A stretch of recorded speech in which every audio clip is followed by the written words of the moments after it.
कोई भी कंपनी जब अपने किसी भी प्रोडक्ट को लॉन्च करती है तो वह अपने प्रोडक्ट को लॉन्च करने से पहले यह ज़रूर सोचती है कि वह प्रोडक्ट हमें आखिर कितना प्रॉफिट देगा, वह इस मार्केट में अच्छे से चल भी पाएगा कि नहीं चल पाएगा। वहीं ऑटोमोबाइल कंपनी में भी ऐसा ही होता है। प्रोडक्ट को मतलब अपनी कार को या फिर ट्रक को किसी को भी लॉन्च करने से पहले कंपनी हज़ार बार सोचती है, खासकर इंडियन ऑटोमोबाइल में लॉन्च करने से पहले, क्योंकि यहाँ पर कुछ ऐसी कार्स हैं जो कि पूरी दुनिया में फ्लॉप होकर यहाँ पर हिट हो चुकी हैं और यहाँ पर फ्लॉप होकर पूरी दुनिया में हिट हो चुकी हैं। इस वजह से दुनिया भर की कार कंपनियाँ बहुत ही सोच समझकर इंडियन ऑटोमोबाइल में कार्स को लॉन्च करती हैं, पर फिर भी कुछ ऐसी कार्स लॉन्च हो जाती हैं जो कि बहुत ही ज़्यादा फ्लॉप यहाँ पर साबित होती हैं। अभी भी कुछ ऐसी कार्स हैं, यह उतनी फ्लॉप तो नहीं है लेकिन बहुत ही कम बिकती है इंडिया के अंदर। आज इस वीडियो में मैं आपको ऐसे ही 7 कार्स के बारे में बताने वाला हूँ जो कि पूरे इंडिया में मोस्ट अंडररेटेड कार्स में अभी गिनी जाती है। तो चलिए इस वीडियो को शुरू करते हैं। वीडियो शुरू करने से पहले मैं आपको बता दूं कि इसमें कोई भी फर्स्ट, सेकंड या फिर थर्ड नहीं है। इसमें मैं आपको रैंडमली कार्स को बताने वाला हूँ। कौन ज़्यादा कम बिकता है, कौन उससे ज़्यादा बिकता है, ऐसा कुछ नहीं है। मैं आपको रैंडमली ही ये बताऊँगा। मतलब कोई भी कम बिक सकती है, कोई भी ज़्यादा बिक सकती है, इसकी कोई गारंटी नहीं है। यह हमेशा ही अंडररेटेड में रहती है। तो इस वीडियो को शुरू करते हैं। तो पहले आती है मारुति सुजुकी की इग्निस।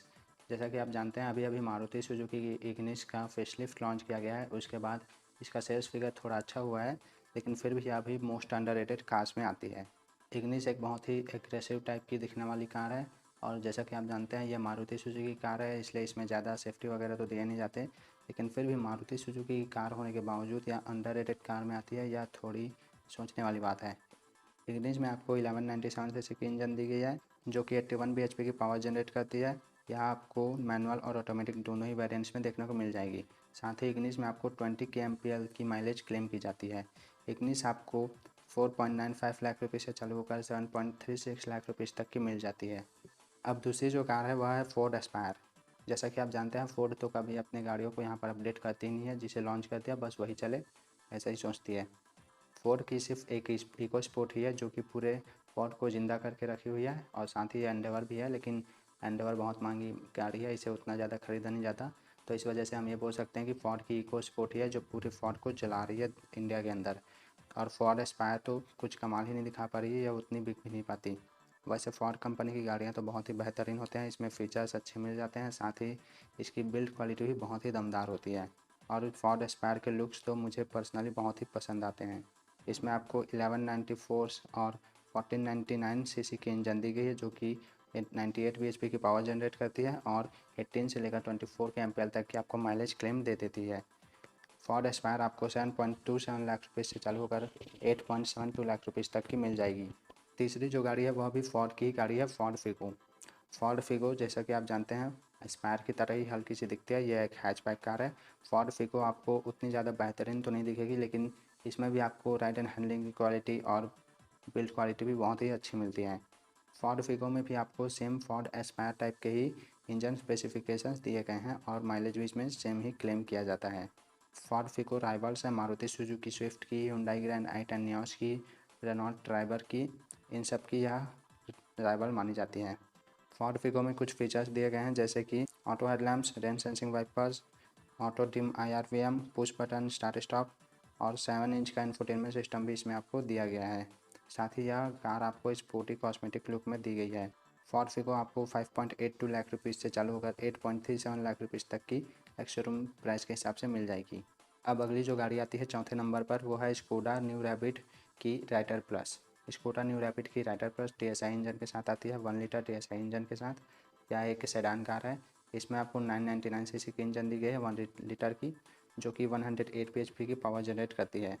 यह आपको मैनुअल ट्रांसमिशन में ही अभी देखने को मिलती है। इसकी माइलेज आपको 19 kmpl की क्लेम की गई है। अगर बात की जाए स्कोडा राइडर प्लस की तो यह एक बहुत ही अच्छी सेडान कार है। इसमें आपको क्वालिटी बहुत अच्छी मिल जाती है, साथ ही कुछ फीचर्स भी ऐसे दिए गए हैं जो कि बहुत ही बेहतरीन हैं। लेकिन इसकी ग्राउंड क्लियरेंस और इसके लुक मुझे पर्सनली उतने अच्छे नहीं लगते। किसी को ये बहुत ही अच्छे लगते हैं, किसी को नहीं लगते। इस वजह से शायद यह अंडररेटेड कार्स में आती है। अगर स्कोडा रैपिड राइडर प्लस की बात की जाए तो यह आपको 8.19 लाख रुपीज़ तक की मिलेगी। पांचवी जो कार है वो फोर्ड एंडेवर और टोयोटा फॉर्च्यूनर जैसे गाड़ियों की राइवल मानी जाती है। पर इसको उतनी ज़्यादा इंडिया में पॉपुलैरिटी बिल्कुल भी नहीं मिली, जबकि यह इंडियन कार ब्रांड का ही है। यह गाड़ी है महिंद्रा की अल्टूरस G4। जैसा कि आप जानते हैं महिंद्रा अल्टूरस की G4 जो है वो टोयोटा फॉर्च्यूनर और फोर्ड एंडेवर की राइवल मानी जाती है। इसमें आपको 2.2 लीटर की इंजन दी गई है जो कि 178 php की पावर जनरेट कर सकती है। यह आपको 7 सीटिंग कैपेसिटी के साथ मिलेगी। 4 व्हील ड्राइव और रियर व्हील ड्राइव का इसमें आपको ऑप्शन दिया गया है। अगर मैं खुद कहूँ तो मैं कुछ समय पहले तक खुद नहीं जानता था कि महिंद्रा अल्टूरस जैसे भी कोई कार इंडिया में लॉन्च हुई है, और वो भी टोयोटा फॉर्च्यूनर और फोर्ड एंडेवर जैसी गाड़ियों को टक्कर देने के लिए।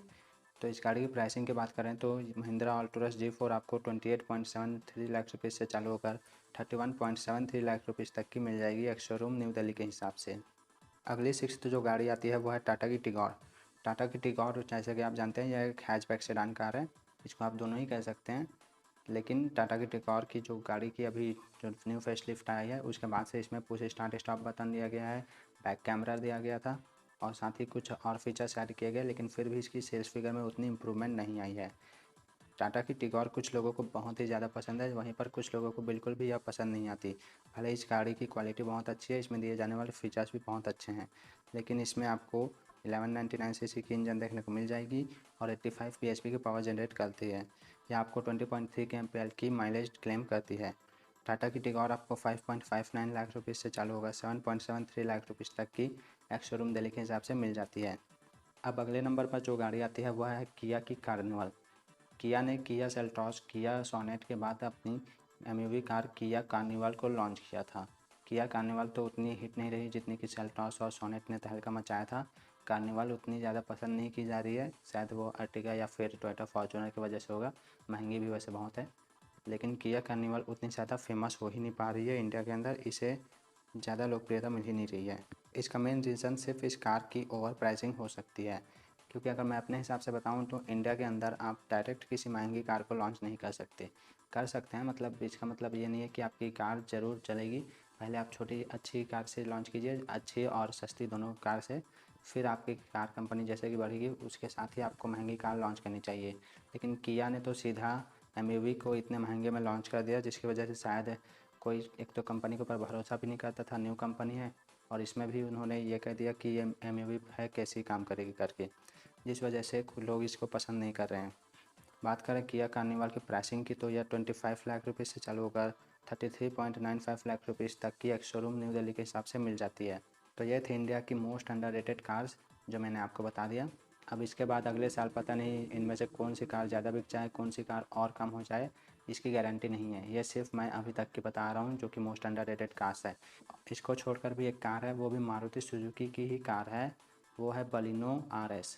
ज़्यादातर लोग यही नहीं जान रहे होंगे कि मारुति सुजुकी बलिनो RS आखिर है क्या। तो मैं आपकी जानकारी के लिए बता दूं कि मारुति सुजुकी की जो बलिनो है जो कि नेक्सा के अंदर आती है, उसमें आपको 4 वेरिएंट्स देखने को मिलते हैं, सिग्मा, डेल्टा, जीटा और अल्फ़ा। उसके ऊपर भी आपको एक वेरिएंट देखने को मिलता है RS नाम का। लेकिन सब यही बोलते हैं कि जो कि अल्फ़ा और जो कि जीटा वर्जन है वही सबसे ज़्यादा चलती है, वही टॉप मॉडल है, लेकिन असल में टॉप मॉडल अल्फ़ा ही है। बलिनो RS को सिर्फ इसलिए लॉन्च किया गया क्योंकि किसी को उसके सामने वाले कॉस्मेटिक पसंद नहीं आते थे। बलिनो RS में सिर्फ आपको एक ही चीज़ एक्स्ट्रा मिलती है जो कि ग्रिल को चेंज कर दिया गया है मारुति सुजुकी कंपनी की तरफ से। इससे ज़्यादा और कुछ नहीं मिलते हैं, इसलिए वह भी मोस्ट अंडररेटेड कार है इंडिया के अंदर।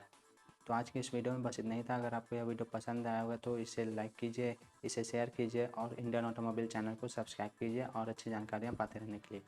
Thank you.